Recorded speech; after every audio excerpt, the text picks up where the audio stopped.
Hello students.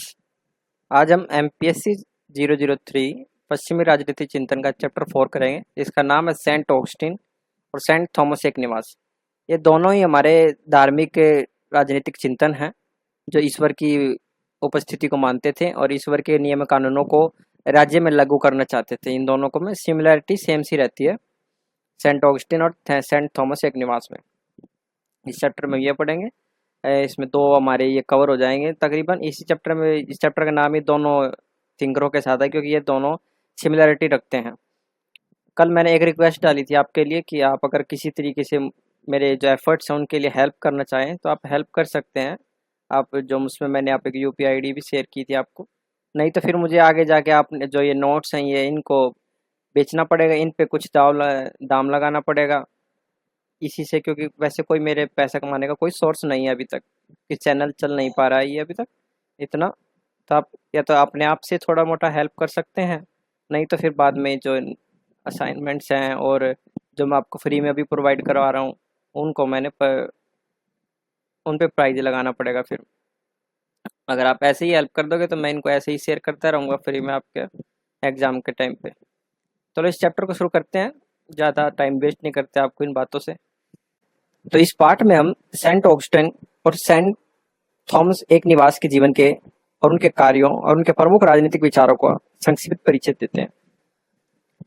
दोनों महान विचारकों ने अपने अपने समय में महत्वपूर्ण धार्मिक और राजनीतिक सिद्धांत प्रस्तुत किए जिनका प्रभाव आज भी देखा जा सकता है। सब पहले हम देखेंगे सेंट ऑगस्टिन और उसके बाद देखेंगे सेंट थॉमस एक निवास के बाद।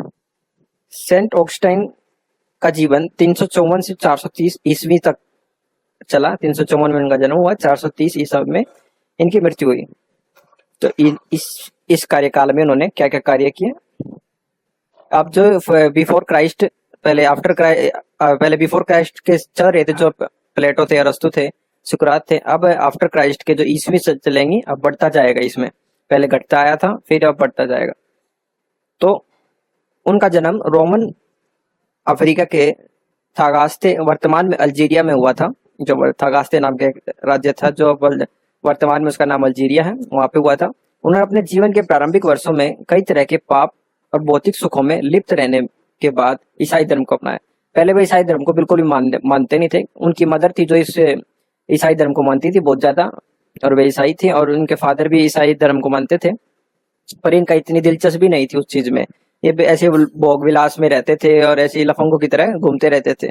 इनको भगवान में विश्वास नहीं रखते थे। फिर उन्होंने ईसाई धर्म को अपनाया क्योंकि एक पोप थे जिनका जो लेक्चर सुनकर जो ये एक भाषण दे रहे थे एक पोप अपने चर्च में, उनका उस लेक्चर से, उस भाषण से बहुत प्रभावित हुए ये, और इन्होंने अपना इस धर्म को बदला। और तो बदला क्या, इनकी माँ जब ईसाई धर्म की थी तो इन्होंने ईसाई धर्म को अपना लिया, ईश्वर की भक्ति में लीन हो गए। उनके प्रमुख कार्यों में कन्फेशन है, जो कि चर्चों में कन्फेशन करते हैं। बंदे आके अपने जो सीन्स होते हैं उनका कन्फेस करते हैं कि मैंने ये गलत काम किया है, तो चर्च में आके वो इस तरीके से कन्फेस कर लेते, तो कहते हैं कि आपने भगवान के सामने अपने जो गुनाह है उनको कबूल कर लिया। तो कन्फेशन में उन्होंने अपनी आत्मकथा के बारे में लिखा हुआ है, जो जो उन्होंने गलत काम किए हैं अपने जीवन में उनके। और एक उनकी दूसरी किताब है सिटी ऑफ गॉड। जो कन्फेशन है उनकी, उसमें आत्मकथा है जिसमें उन्होंने अपने जीवन के संघर्ष और ईश्वर के प्रति अपनी समर्पण का वर्णन किया है। और जो सिटी ऑफ गॉड है उसमें उन्होंने ईसाई दृष्टिकोण से राज्य, समाज और इतिहास का विश्लेषण किया है। अब देख लेते हैं, दो हैं इसकी, जो दो राज्य की अवधारणा है वो कि एक तो ईश्वर का राज्य और एक सांसारिक सामाजिक राज्य। इसको इन्होंने अपने जो लैंग्वेज में लिखा था, एक तो सिविलिटास दी और बनाम सिविलिटास टेरिन। ये दो राज्य हैं, इनके जो वहां की रोमन लैंग्वेज थी उसमें इस तरीके से लिखे गए थे। सेंट ऑगस्टाइन ने अपनी पुस्तक सिटी ऑफ गॉड में दो प्रकार के राज्य की अवधारणा दी। एक तो है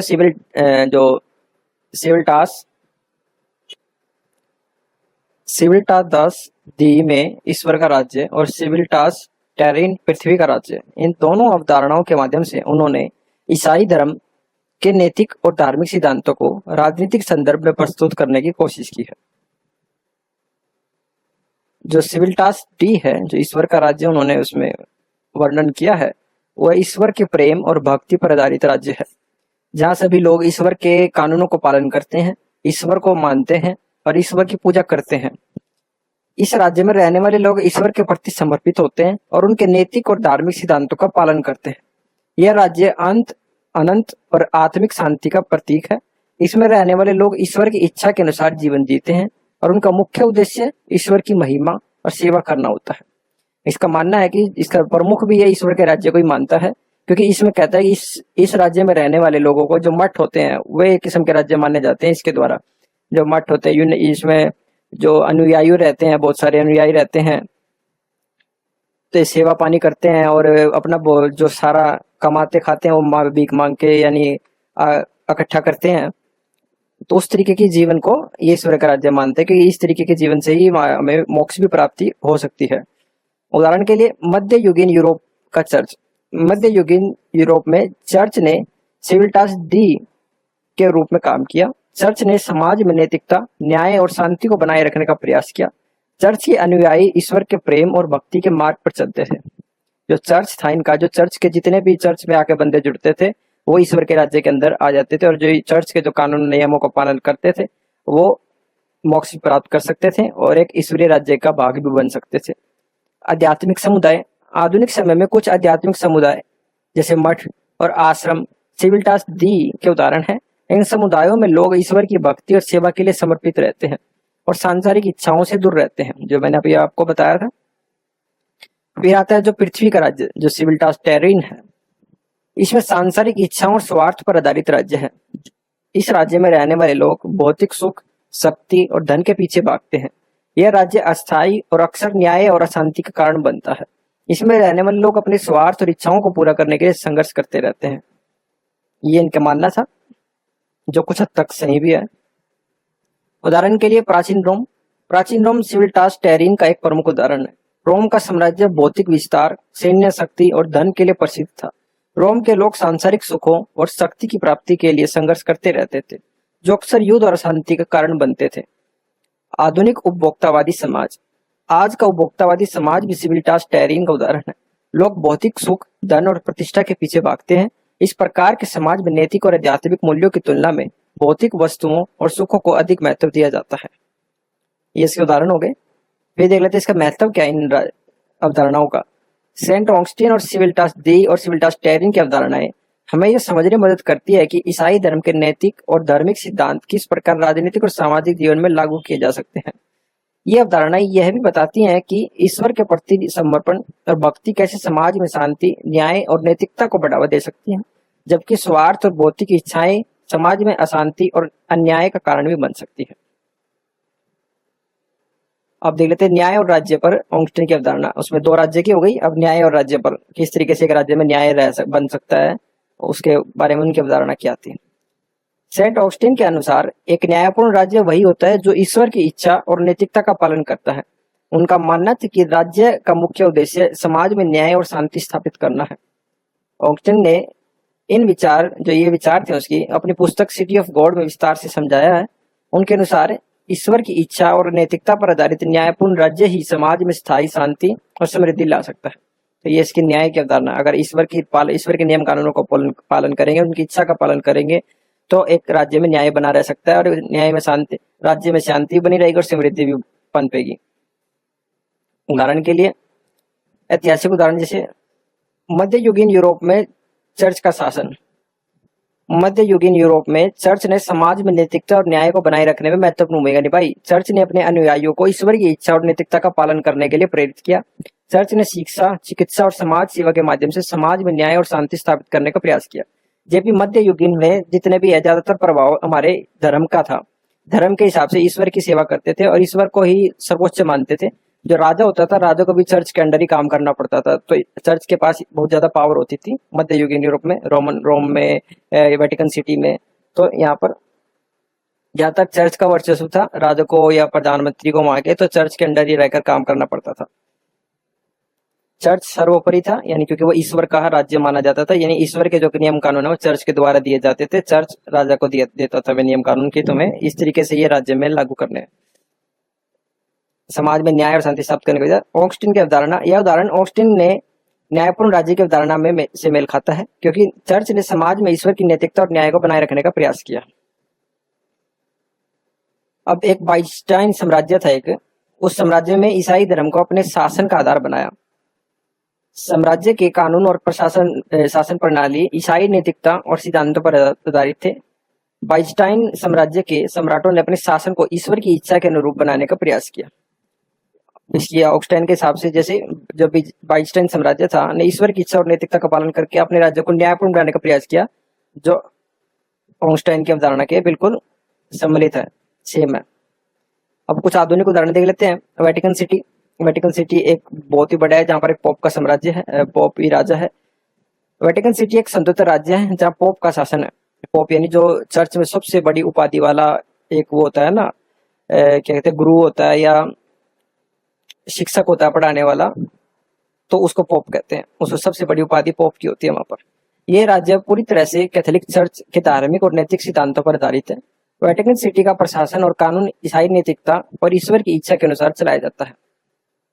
ऑगस्टीन की अवधारणा। वेटिकन सिटी ऑगस्टीन की न्यायपूर्ण राज्य की अवधारणा का एक आधुनिक उदाहरण है, जहां ईश्वर की नैतिकता और न्याय को प्राथमिकता देता है। ईश्वर का राज्य कह सकते हैं वेटिकन सिटी को, जो राज्य की अवधारणाओं में से एक था। ईसाई धर्म पर आधारित सामुदायिक शासन। कुछ आधुनिक समुदाय और नगर पालिकाएं जैसे आमिष समुदाय ईसाई नैतिकता और सिद्धांतों पर आधारित शासन प्रणाली अपनाते हैं। यह समुदाय अपने जीवन और शासन को बाइबल के सिद्धांतों के अनुसार चलाते हैं। ऑगस्टीन की अवधारणा। यह समुदाय ऑगस्टीन के न्यायपूर्ण राज्य की अवधारणा का पालन करते हैं, और क्योंकि वे ईश्वर की इच्छा और नैतिकता को अपने जीवन और शासन का आधार मानते हैं, इसलिए वे ऑगस्टीन की अवधारणा से मेल खाते हैं और प्रभावित है उनकी अवधारणा से। अब देख लेते हैं ऑगस्टीन का न्याय और राज्य की अवधारणा से महत्व क्या है। सेंट ऑगस्टीन के विचारों ने मध्य युगीन यूरोप में धार्मिक और राजनीतिक सोच को गहराई से प्रभावित किया। उनकी न्याय और राज्य की अवधारणा ने यह स्पष्ट किया कि राज्य का मुख्य उद्देश्य समाज में न्याय और शांति स्थापित करना होना चाहिए। उन्होंने कहा कि यह तभी संभव है जब राज्य ईश्वर की इच्छा और नैतिकता का पालन करेगा। अब देख लेते हैं राज्य, संपत्ति, युद्ध और दासता पे ऑगस्टीन की अवधारणाएं। राज्य की तो हमने देख ही लिया तकरीबन। तो सेंट ऑगस्टीन ने राज्य, संपत्ति, युद्ध, दासता के मुद्दों पर गहन विचार किया। उन्होंने मानव पाप की उपज माना इन चीजों को, संपत्ति, युद्ध, एक दासता, मानव को पाप की उपज माना। उन्होंने कहा कि इन समस्याओं का समाधान केवल ईश्वर की ओर मुड़कर ही संभव है। आइए इन मुद्दों को समझते हैं। राज्य की अवधारणा। ऑगस्टीन के अनुसार राज्य एक आवश्यक बुराई है जो मानव पाप की वजह से अस्तित्व में आया है। राज्य का मुख्य उद्देश्य समाज में शांति व्यवस्था बनाए रखना है, लेकिन यह तभी संभव है जब राज्य ईश्वर की इच्छा के अनुसार चलाया जाए, नैतिकता का पालन करेगा। ऑगस्टीन का मानना था कि जो राज्य का निर्माण हुआ और समाज में बुराइयों का ही एक वो है, मानव की बुराइयों से उत्पन्न हुआ है। अगर ये राज्य ईश्वर की इच्छा के अनुसार नहीं चला तो ये अशांति ही फैलाएगा, जो मानव ने बनाया है जो राज्य। रोमन साम्राज्य ऑगस्टीन के समय का प्रमुख राज्य था। ऑगस्टीन ने देखा कि कैसे रोमन साम्राज्य ने अपने विस्तार और शक्ति के लिए अन्याय और हिंसा का सहारा लिया। उन्होंने इसे पाप का परिणाम माना और कहा कि यह राज्य ईश्वर की नैतिकता और न्याय के सिद्धांतों से दूर है। आधुनिक लोकतांत्रिक राज्यों में भी ऑगस्टीन की अवधारणा को देखा जा सकता है। यदि राज्य नैतिकता और न्याय के सिद्धांतों का पालन नहीं करता तो समाज में शांति और अन्याय फैल सकता है। उदाहरण के लिए भ्रष्टाचार, अत्याचार वाले राज्य ऑगस्टीन की इस अवधारणा को सिद्ध करते हैं। संपत्ति। ऑगस्टीन ने संपत्ति को पाप की उपज माना। उनके अनुसार संपत्ति के प्रति लालच और मोह समाज में अन्याय और असमानता पैदा करते हैं। उन्होंने कहा कि संपत्ति का वास्तविक मालिक केवल ईश्वर है और मनुष्य को इसे ईश्वर की इच्छा के अनुसार उपयोग करना चाहिए कि ईश्वर ने ही हमें दिया, ये जितना दिया उतने में हमें खुश रहना चाहिए। मध्य युगीन सामंती व्यवस्था। मध्य युगीन यूरोप में सामंती व्यवस्था में भूमि और संपत्ति कुछ व्यक्तियों के पास केंद्रित थी। इस व्यवस्था ने सामाजिक असमानता और अन्याय को बढ़ावा दिया, जो ऑगस्टीन की संपत्ति के प्रति चेतावनी को सही साबित करता है। आधुनिक पूंजीवाद। आज के पूंजीवाद समाज में भी संपत्ति की असमानता और लालच के कारण सामाजिक और आर्थिक असमानता देखी जा सकती है। धनी और गरीब के बीच बढ़ती खाई ऑगस्टीन के संपत्ति के प्रति चिंताओं को दर्शाती है। युद्ध पे उनकी अवधारणा। ऑगस्टीन ने युद्ध को पाप और मानव स्वार्थ का परिणाम माना। उनके अनुसार युद्ध ईश्वर की इच्छा के खिलाफ और इसे केवल आत्मरक्षा और न्याय के लिए सही ठहराया जा सकता है।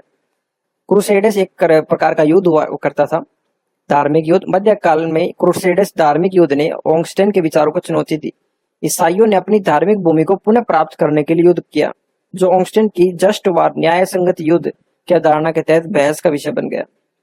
आधुनिक युद्ध। आधुनिक समय में कई युद्धों को अन्याय और स्वार्थ के कारण लड़ा गया। उदाहरण के लिए द्वितीय विश्व युद्ध ने नाजी जर्मनी का आक्रमण ऑगस्टिन के युद्ध के प्रति नकारात्मक दृष्टिकोण सही साबित किया। दास्ता, ऑगस्टिन ने दास्ता को मानव पाप और न्याय का परिणाम माना। उनके अनुसार दास्ता ईश्वर की इच्छा के खिलाफ है और समाज में अन्याय और अशांति पैदा करता है।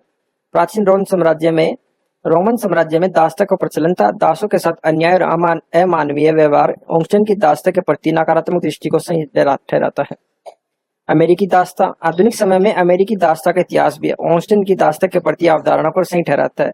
दास्ता, क्योंकि अमेरिका में जो ब्लैक पर्सन थे, ब्लैक लोग थे,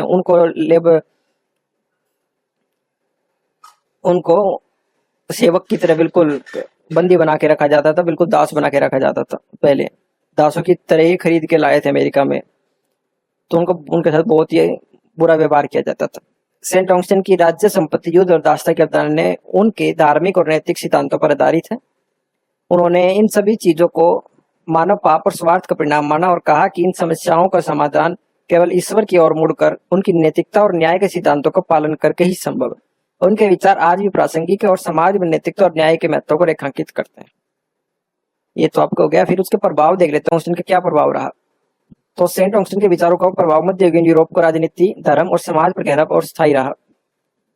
उन्होंने न केवल तत्कालीन समाज की दिशा को प्रभावित किया, बल्कि उनके सिद्धांतों ने आने वाले समय के लिए भी एक मार्गदर्शक की भूमिका निभाई। उनके प्रभाव को निम्नलिखित क्षेत्रों में देखा जा सकता है, जैसे ईसाई धर्म और राजनीति का समन्वय। मध्ययुगीन यूरोप में चर्च की शक्ति, मध्ययुगीन यूरोप में चर्च और राज्य का संबंध अत्यंत घनिष्ठ था। चर्च ने नैतिकता और धार्मिक सिद्धांतों के माध्यम से राजनीतिक व्यवस्था को प्रभावित किया। चर्च के नेताओं ने राज्य के शासकों को ईसाई नैतिकता और न्याय के सिद्धांतों को पालन करने के लिए प्रेरित किया। उदाहरण के लिए पोप ग्रेगरी 1073 से 1085 ने सुधारों को, जो इसका समय काल है ये बहुत ही कम था, ने सुधारों का एक श्रृंखला शुरू की, जिससे उन्होंने राज्य की राजनीतिक शक्तियों को चर्च के अधीन रखने का प्रयास किया। उन्होंने यह तर्क दिया कि केवल चर्च न्याय और नैतिकता का सर्वोच्च संरक्षक हो सकता है, जो ऑगस्टिन के विचारों के अनुरूप था। न्याय और कानून, धार्मिक नैतिकता के आधार पर कानून। मध्ययुगीन यूरोप के कानून और न्याय प्रणाली में ईसाई नैतिकता का गहरा प्रभाव है। ऑगस्टिन के सिद्धांतों के आधार पर न्याय का मुख्य उद्देश्य ईश्वर की इच्छा और नैतिकता के अनुरूप होना चाहिए। इंग्लैंड के राजा हेनरी 1154 से 1189 के रोमन के समय में कॉमन लॉ, सामान्य कानून का विकास हुआ, जिसमें चर्च के नैतिक सिद्धांतों का महत्वपूर्ण योगदान था। इसने न्याय और कानून में धार्मिक नैतिकता को एकीकृत करने का प्रयास किया। धार्मिक युद्ध और जस्ट वार की थ्योरी, न्याय संगत युद्ध सिद्धांत। क्रूसेडर्स धार्मिक युद्ध, ऑगस्टिन के जस्ट वार सिद्धांत ने क्रूसेडर्स के दौरान ईसाई योद्धाओं को धार्मिक आधार पर युद्ध करने का औचित्य प्रदान किया। उन्होंने कहा कि युद्ध केवल आत्मरक्षा, न्याय और ईश्वर की इच्छा की पूर्ति के लिए ही लड़ा जा सकता है। पहली क्रूसेडर्स 1096 और 1099 को पोप अर्बन II ने ऑगस्टिन के जस्ट वार सिद्धांत का पालन करते हुए आरंभ किया। उन्होंने इसे एक धार्मिक कर्तव्य के रूप में प्रस्तुत किया, जो ईश्वर की इच्छा और न्याय के अनुसार था। सामाजिक और राजनीतिक सुधार, चर्च के सुधार आंदोलन। ऑगस्टिन ने नैतिक और धार्मिक सिद्धांतों ने मध्ययुगीन यूरोप में चर्च के सुधार आंदोलन को प्रेरित किया। इन सुधारों का उद्देश्य समाज में राजनीतिक और नैतिक तक और न्याय को बढ़ावा देना था। कुलीन सुधार, 10वीं और 11वीं शताब्दी का उद्देश्य चर्च की नैतिकता और अनुशासन को सुधारना था। इस सुधार आंदोलन ने ऑगस्टिन के सिद्धांतों का अनुसरण किया और समाज में नैतिकता और धार्मिकता को स्थापित करने का प्रयास किया। शिक्षा और विचार, धार्मिक शिक्षा का प्रभाव। ऑगस्टिन के विचारों ने मध्ययुगीन शिक्षा प्रणाली पर गहरा प्रभाव डाला। उनके सिद्धांतों के आधार पर धार्मिक शिक्षा को समाज के नैतिक और बौद्धिक विकास का आधार माना गया। यूरोप में मध्ययुगीन विश्वविद्यालयों की स्थापना हुई, जहां ईसाई धर्म और नैतिकता पर आधारित शिक्षा दी जाती थी। ऑगस्टिन के विचारों को छात्रों के नैतिक और धार्मिक सिद्धांतों के रूप में पढ़ाया जाने लगा। सेंट ऑगस्टिन के विचारों का प्रभाव मध्ययुगीन यूरोप की राजनीतिक, धर्म, कानून, युद्ध और शिक्षा के क्षेत्रों में गहरा रहा और व्यापक रहा। उनके सिद्धांतों ने ईसाई धर्म और राजनीति के समन्वय में महत्वपूर्ण भूमिका निभाई और समाज में नैतिकता और न्याय को बढ़ावा दिया। उनके विचार आज भी प्रासंगिक हैं और समाज में नैतिकता और धार्मिकता की महत्व को रेखांकित करते हैं। ये आपका सेंट ऑगस्टाइन का हो गया। इसके नीचे सेंट थॉमस एक निवास है। ये वीडियो 21 मिनट्स की होगी, तो हम इसको पार्ट 1 रखेंगे और इसको पार्ट 2 में बनाएंगे सेंट थॉमस एक निवास को, तो जिससे दोनों 20-20 मिनट की वीडियो हो जाएंगी। इसको मैं थोड़ा स्पीड अप कर दूंगा, तो ये अपने 18 मिनट 17 मिनट की हो जाएगी। आप इसको देखिए। अगर आपको ये वीडियो अच्छी लगी तो इसका लाइक कीजिए, सब्सक्राइब कीजिए चैनल को, और अगर आपको कंटेंट ज़्यादा अच्छा लग रहा है, किसी को शेयर करना चाहते हैं, तो आप इसको शेयर भी कीजिए। Thanks for watching. ग्रुप्स में शेयर कीजिए आप, इंस्टाग्राम पे, टेलीग्राम पे, व्हाट्सएप पे, ग्रुप में कोई भी एजुकेशन से रिलेटेड या पॉलिटिकल का ग्रुप हो कोई, उसमें आप शेयर कर सकते हैं इनको, जिससे उनकी भी हेल्प हो जाए इस टॉपिक को समझने में, नोट्स को समझने में। तो अगर किसी की हेल्प होती है तो मुझे बहुत खुशी होगी, और आप कमेंट भी कर सकते हैं कि आपको इनसे हेल्प हो रही है। और बाकी आज की वीडियो देखने के लिए thanks for watching. Good bye.